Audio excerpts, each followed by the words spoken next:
네, 안녕하세요. 데일리 핫이슈 김전입니다. 먼저 아래 자막으로 나가는 오늘의 키워드 확인해 주시고요. 그럼 7월 15일 데일리 핫이슈 시작하겠습니다. 먼저 간밤 뉴욕 증시에서 주요 지수는 경기 부양 기대감이 지속되면서 일제히 상승하면서 마감했습니다. 이날의 첫 번째 미 증시 이슈는 연준의 경기 부양책입니다. 이날 연방준비제도 이사는 새로운 정책 도입의 필요성을 언급하면서 경기 부양책이 지속될 것이라는 기대감이 증시 상승에 결정적인 역할을 했습니다. 브레이너스 이사는 코로나19 팬데믹으로 상당한 위험에 여전히 직면하고 있고 길고 느린 회복을 보일 것이라고 예상을 했는데요. 결국에는 연준의 경기 부양책에 대한 필요성을 계속해서 강조를 하고 있습니다. 먼저 연준의 긴급 대출 프로그램은 가능한 광범위하고 또 대규모로 접근할 수 있도록 하는 것이 중요하다고 이야기를 했고요. 코로나19가 여전히 확산되고 있는 만큼 너무 이르게 부양을 철회하는 것을 피하고 안정화에 보다 초점을 맞춰야 한다고 밝혔습니다.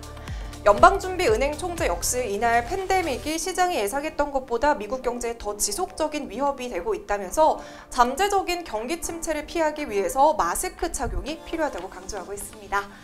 두 번째 미 증시 이슈는 코로나19 완화 기대감입니다. 그동안 코로나19 확산세가 가파르게 증가했던 플로리다와 캘리포니아에서 이날 신규 확진자 수가 전일보다 소폭 감소했다는 발표가 있었습니다. 아울러 모더나에서는 오는 27일부터 3만 명이 참여하는 코로나19 백신 3상 임상시험을 시작한다는 소식이 전해지면서 백신 개발 기대감이 지속되고 있는데요. 의약품 출시 막바지 단계가 다가오면서 시장에 안도감을 제공하고 있습니다. 다만 코로나19 글로벌 확산이 지속되고 있는 가운데 전일 캘리포니아가 봉쇄 조치를 강화하고 뉴욕에서는 방문자 규제가 적용되는 대상 지역을 확대하고 있어서 불확실한 요인도 여전히 존재하고 있는 상황입니다. 네, 마지막 미 증시 이슈는 엇갈린 기업 실적입니다. 이날 발표된 주요 기업들의 실적은 엇갈린 모습을 보였습니다. JP모건 체이스와 시티그룹은 채권과 같은 분야의 호조로 양호한 순이익과 매출을 발표를 했고요. 반면에 웰스파고는 금융위기 이후 처음으로 분기 손실을 기록하면서 실적이 부진했습니다. 웰스파고는 배당금도 주당 10센트로 대폭 삭감한다는 소식도 전했고요. 델타항공은 2분기 57억 달러 순손실을 기록하는 등 시장 우려대로 2008년 이후 가장 부진한 실적을 발표하면서 엇갈린 모습을 보였습니다. 또한 소비자 물가지수나 소기업 낙관지수와 같은 주요 경제지표도 나름 양호한 모습을 보이면서 호재로 작용했습니다. 수요일인 오늘 국내 증시는 코스피가 미국의 백신 개발 호재에 장중에 2210선까지 돌파하기도 했습니다.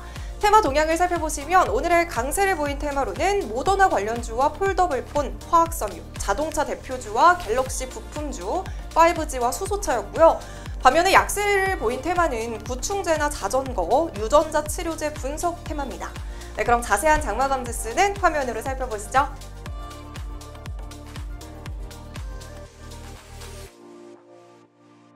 네, 그럼 이어서 오늘의 국내 경제 이슈 알아보겠습니다. 오늘의 국내 경제 이슈는 한한령의 브레이크가 틱톡에서 한국인 연예인 계정이 차단됐다는 소식입니다. 최근 데일리 핫이슈에서 여러 번 언급을 했던 것처럼 한한령 해제 기대감이 다양한 테마주들의 상승을 견인하고 있었습니다. 그런데 어제 중국의 동영상 플랫폼 틱톡에서 갑자기 한국 연예인들이 중국 팬들을 상대로 운영하던 계정들이 대거 차단이 되면서 계정에 접근이 불가능해졌다는 소식이 전해졌습니다. 차단된 한국인 연예인들은 가수 트와이스와 비, 마마무, 아이즈원, 선미와 현아, 김희철과 배우 지창욱 등 다수를 포함하고 있습니다. 이런 상황에 대해서 더우인 측에서는 한국 연예인들의 계정이 차단당한 이유를 구체적으로 밝히지는 않았는데요. 중국 현지에서는 중국 당국이 사드 보복 때 한한령을 내렸던 것처럼 한국 연예인들을 대상으로 한 제재 조치에 나섰다기보다는 기술적인 이유로 이런 일이 발생했을 가능성이 있다는 분석이 나오고 있는 상황입니다. 현재 한중의 관계가 개선이 되고 있는 추세여서 차단이라고 보기는 조금 어렵지만요. 그래도 왜 한국 연예인들만 대상이 되었는지에 대해서는 논란이 일고 있습니다. 네, 그럼 본격적으로 오늘의 이슈 살펴보겠습니다. 과연 어떤 이슈들이 있었을까요?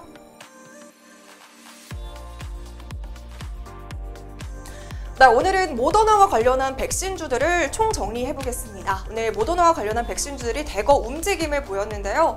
앞서 뉴욕 증시편에서 잠깐 언급을 했던 것처럼 미국의 제약사 모더나가 코로나19 백신을 위한 초기 임상시험에서 실험 대상자 전원에게서 항체를 형성하는 것에 성공했다고 밝혔습니다. 이 임상 결과를 바탕으로 오는 27일부터 3만 명을 대상으로 마지막 단계인 3상 임상시험에 들어갈 예정인데요. 이르면 연말까지는 백신을 사용할 수 있다는 언급과 함께 백신 개발의 속도가 붙을 것으로 전망되고 있습니다. 먼저 지난 3월에 모더나에서 백신 개발 이야기가 나오고 있었습니다. 모더나의 백신은 코로나19 바이러스의 표면을 둘러싸고 있는 쇳불 모양 돌기인 단백질 스파이크 성분을 체내에 미리 생산한 뒤에 이에 대한 면역력을 생산하는 원리입니다. 그 당시 초기 임상시험 결과에 따르면 지원자 45명 중 심각한 부작용을 호소한 사람은 없었고요. 다만 약물을 2차로 투여받거나 많은 양의 투여를 받은 대상을 중심으로 절반 이상이 피로감이나 두통, 오한이나 근육통 등 경미한 반응을 보였다는 결과는 있었습니다.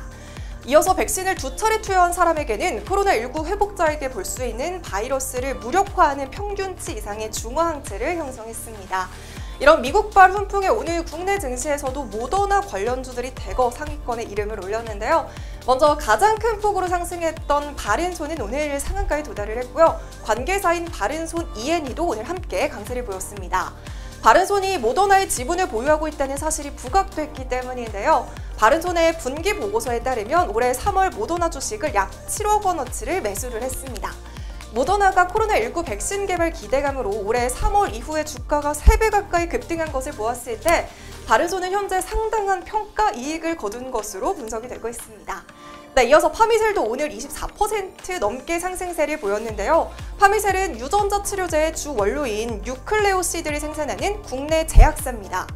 모더나의 대표적인 국내 수혜주로 가장 많이 언급이 되는 기업이기도 한데요. 글로벌 진단 그리고 의약용 뉴클레오시드 시장에서 80% 이상의 점유율을 기록하고 있습니다. 여기서 뉴클레오시드란 핵산을 구성하는 단위인데요. 유전자 진단 시약이나 유전자 치료제 신약의 주 원료입니다. 모더나의 백신 개발에 따른 수혜가 예상이 되면서 항상 모더나 관련주로 손에 꼽히고 있었는데요. 오늘도 역시 미국에서 모더나 훈풍이 불어오면서 큰 폭의 상승세를 보이면서 마감을 했습니다. 네, 세 번째 AB프로 바이오도 오늘 모더나 이슈에 오늘 상한가에 도달을 했는데요. AB프로 바이오가 모더나 관련주로 꼽히고 있는 이유는 지난해 8월 모더나의 창립 멤버인 로버트 랭거 교수를 사내이사로 영입을 하면서 관련주로 분류가 되고 있습니다. 원래 AB프로 바이오는 지난해까지만 해도 공작기계 장비를 제조하는 사업에 주력을 해왔습니다. 그런데 코로나19가 확산되고 새로운 사업 경로를 모색하면서 이중항체 기술을 기반으로 한 바이오 신약 개발사로 입지를 다지고 있는데요. 하반기 면역 항암제에 대한 미국 임상을 시작으로 신약 개발사로서의 행보가 본격화될 예정입니다. 네 번째 종목은 소마젠입니다. 얼마 전에 데일리아디슈에서 신규 상장 기업으로 소개를 해드렸었는데요. 상장 이후 주가가 공모가의 무려 2배를 뛰어넘었습니다. 그리고 모더나 훈풍에 맞물려서 오늘 또다시 상승세를 보였는데요. 소마젠은 모더나와 DNA 그리고 RNA의 염기 서열 반응, 염기 서열 분석을 위한 플라스미드 준비를 위한 서비스 계약을 맺었다는 사실이 부각이 되고 있습니다. 현재 사업 파트너 관계를 유지하고 있는 만큼 모더나 관련주로 또다시 부각이 되면서 오늘도 최고 26%까지 상승하는 모습을 보였습니다. 네, 마지막 종목은 안트로젠입니다. 안트로젠도 모더나 관련주로 분류가 되고 있는데요. 앞서 소개해드린 세 종목에 비해서 주가 상승률이 크지는 않았지만 오늘 장중에 7%가량의 상승세를 보였습니다. 안트로젠은 바이오 의약품의 일종인 세포 치료제 중에서 줄기세포의 생존 기간을 기존 1일에서 2일에서 최소 12개월 이상으로 늘리는 핵심 기술을 보유하고 있는데요. 지난 6월에는 CSK와 공동 개발에 합의한 물질이 시험관 내 시험에서 코로나19에 대한 효과도 확인한 만큼 자사 치료제에 대한 기술력도 인정을 받고 있습니다. 네, 이렇게 오늘은 모더나 관련주들을 총 정리해봤습니다. 여러분께 작게나마 도움이 되셨길 바라면서 오늘 영상은 여기서 마무리하겠습니다. 네, 오늘도 시청해주신 모든 분들 고맙습니다.